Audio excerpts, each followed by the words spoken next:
Hi, welcome to a brand new episode of Hero Huddle. This is a podcast where I, Tomahawk, and I, Stu, take a look at the pop culture nerd news of the week, and then we do silly little bits and goofs. All right, so for the upcoming Spider-Man Brand New Day, which is set to release, I believe, in July of next year, we now have Hulk and Punisher are set to be in this movie. Yeah. And I'm really excited about it.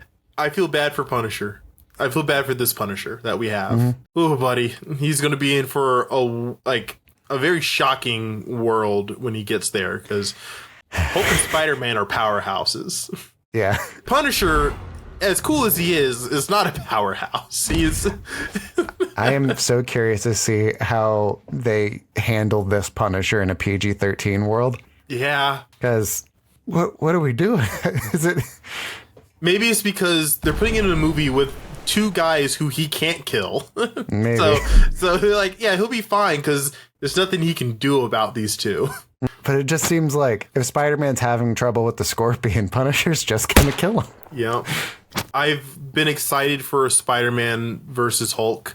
I think comic-wise, Spider-Man was the first hero to beat the Hulk. I'm not sure on that. That's something my dad told me back when I was a kid, because Spider-Man is his favorite hero, or at least was. Well, that might as well be true then. Yeah, my dad knows everything. I love my dad. My dad's awesome. Anyway. Literally because he was the only hero that could, not get hit by the Hulk and die. So when they ended up fighting in the comics, he was essentially able to punch him enough and wear him out to the point where Hulk was less angry about not being able to hit and more just exhausted from, swinging for 3 hours.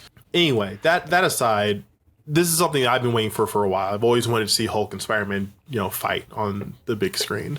So I'm glad I'm getting that now, hopefully. I know this isn't going to happen, but what I'm hoping for from this movie is I hope they do pick up the loose thread of the little bit of symbiote left over from Venom in the post-credit scene in No Way Home. My ideal story is that Peter is really kind of bitter that he's lost everybody from his old life and he's had to start over, and life is hard for him now.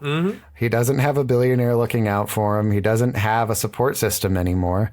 He's just doing Spider-Man stuff, and sometimes that's easier, but he's still got a lot of anger that he's trying to process. Yeah. And I would like the symbiote suit to kind of come find him. Now you have a sort of visual metaphor of him having to fight that anger that he's dealing with. And then you have these characters come in, Hulk and Punisher, and those are such good characters for this kind of story. Oh yeah. Where Punisher could be like, I am angry all of the time, and that's exactly why I do what I do, and that's what makes me so effective at what I do. If you take your anger, you can harness it and use it.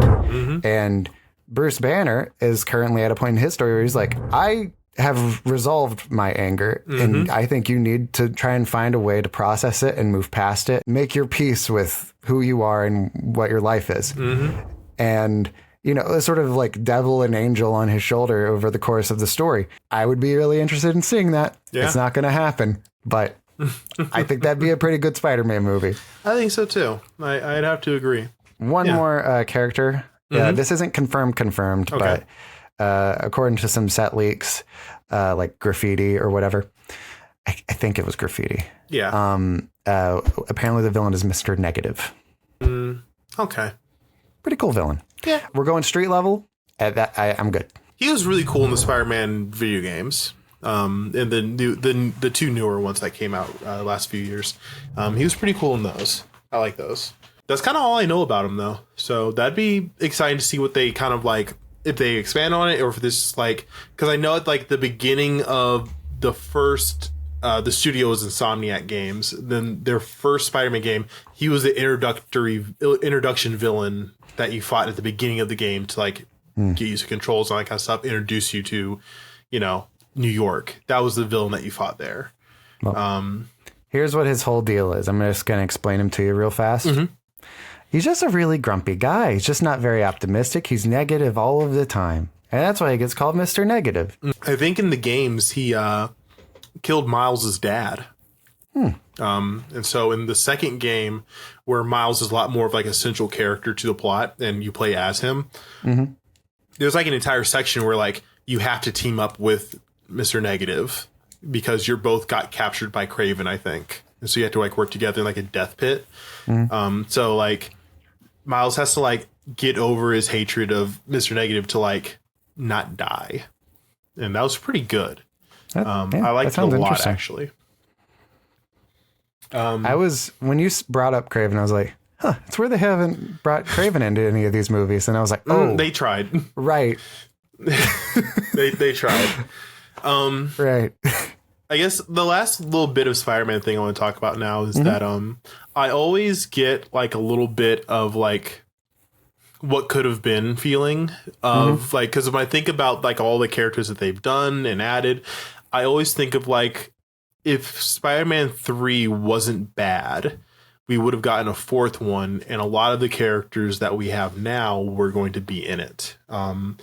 Like the Vulture was planned for the fourth movie. I think Kraven was as well. But 3 was bad, so they didn't make a fourth. And then they did the same thing with Andrew Garfield, where, you know, his movies didn't really do all that well, so they scrapped a third. Vulture was supposed to be in the third movie, and I think also Kraven was supposed to be in the third movie. Scorpion as well, I think, was going to be in one of those two. I just see that they're finally getting these characters in somewhere. It's just too bad that it was a Kraven movie and a Morbius movie that we got to see them. Hopes for the new movie. Do you hope, what street level heroes do you want to see, you know, make appearances? I kind of want as few of them as possible. I'm not entirely in love with him having to team up with other MCU heroes in every movie. It makes him feel like almost too reliant on some of these characters. Again, if you can incorporate them into like the sort of themes of the story, I think that's a good way to do it. But like, I don't want to see like Daredevil and the Defenders like pop in at the end and be like, okay, we're all going to punch Mr. Negative now. I just, you know, it depends on where they take, because I know that you're really hoping for like the really like, you know, the more, you know, emotionally upset Spider-Man who needs like the anger management. But I'm thinking flip that, he's in a good place. Kristen Bell. Yeah. Fat dancing. Flip that, he's in a good place, and he's taking on more of like a mentoring role for the younger street level heroes, like your Cloaks and Daggers and your who is like a White Tiger, I think. Sure. Things like that.